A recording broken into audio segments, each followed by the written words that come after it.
Good afternoon, everybody. This is Nonna Donna. Welcome to art session number 3. Today we're going to make a pinwheel. You can see one hang up. You can't see it, can you? Okay, here we go. This is the pinwheel we're going to make. Oh. And if you have beads that put behind yours, it'll make it so that it'll turn around in the wind. I didn't have that, so I used a straw to put mine on, and it doesn't quite spin around too well. So anyway, that's what we're going to work on today. And in order to do that, I asked you to have a 6" by 6" piece of white paper. So if you have that, this is what it looks like, and it's even on all 4 sides. I decided I wanted to make mine a little more colorful, so I drew on both sides of mine because I wanted to be able to use every one of the colors in our crayon box. And so I just took a marker and did some swirls and curls and colored them in with different colors. So each side is a little bit different than the other side. After you get that done, or if you want to make yours plain white, just take your plain white one, and you can use your ruler to go from one corner to the other, like that, and make a straight line going this way, and a straight line going this way. The other thing you can do, if you'd rather not use the ruler, is if you fold it pointy end to pointy end and crease it this way, so you have a triangle, and then turn it and crease it the other way, and that way you've got it marked where the folds are. Okay, now in order to keep it from falling apart, you want it to be able to stay together in the middle. So I took a quarter and put a quarter kind of in the middle of that and drew a circle around the quarter so that you could see, I think you can see there's a circle in the middle.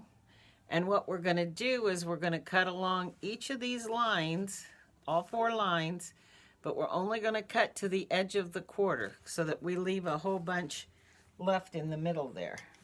So I'm going to take my scissors,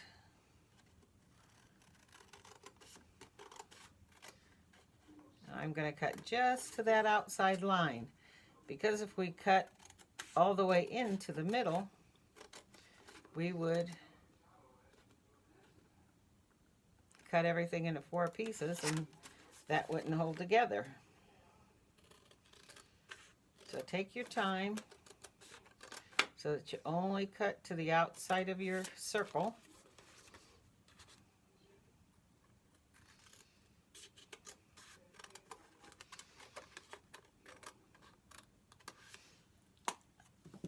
Now, when I tried to do this before, when I made this practice one, I couldn't get everything to hold still with my fingers. So I used some glue stick as I pulled these all together. So what we're going to do is we're going to fold every other point into the middle. So that one and that one, that one, this one, and that one. So what I did is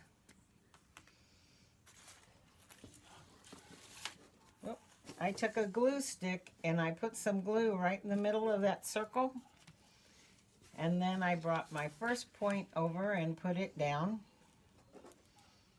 and I put a little bit more glue on top of that one so that the next one would stick onto that one, and a little bit more glue.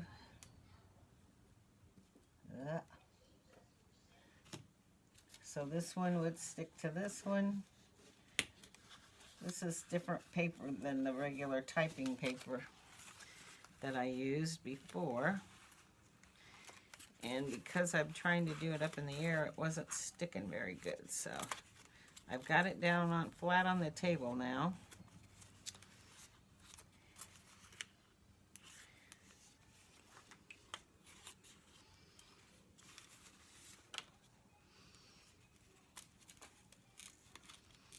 I'm trying to hold them all in place here.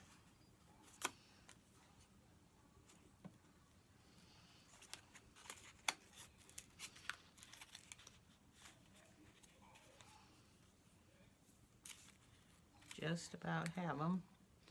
I know you can't see very well what I'm doing here.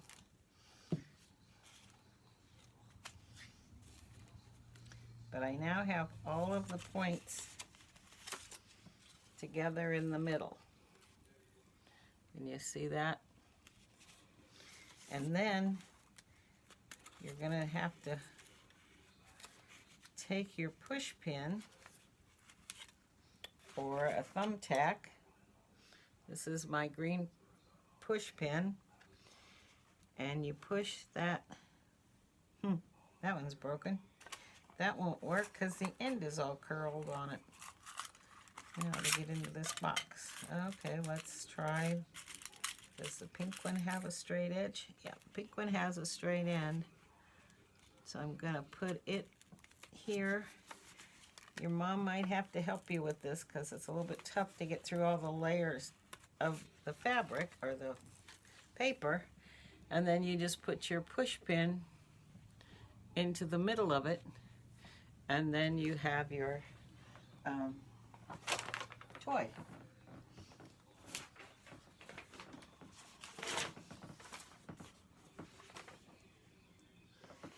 Okay, so next you would take it, and if you have a wooden dowel, which I don't have, you would push it into a piece of wood and then hammer it in. But it works best if you can take a little tiny bead and put on the back of it here so that it twirls away from whatever it is that you're sticking it into. Whoops, and mine just popped apart.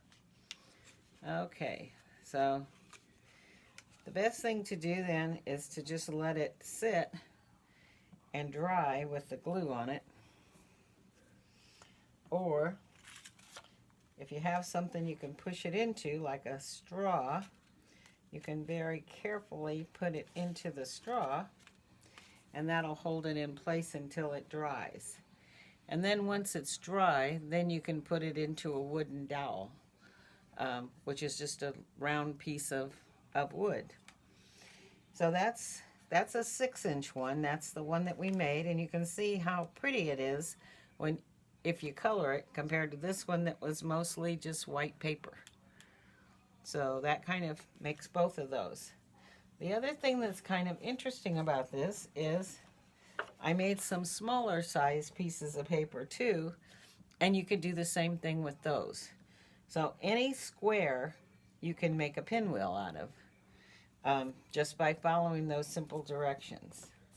I decided that I wanted to use all of the colors in the crayon box. So I made my design, and then I used different colors on each side until I used up all of the colors of the crayon. So it's a pretty simple project today. Didn't want it to go too long. And I hope you have fun with it. And depending on how creative you are and how many pinwheels you want to make, you can make all different colors and sizes and shapes, or not shapes, same shape, just different sizes, and have them all around your house or your yard. Or give them away for presents if you want. So anyway, I hope you had fun with this, and I hope to see you next week, and we'll come up with something new to work on. Love you guys very much. Have a good day. Bye-bye.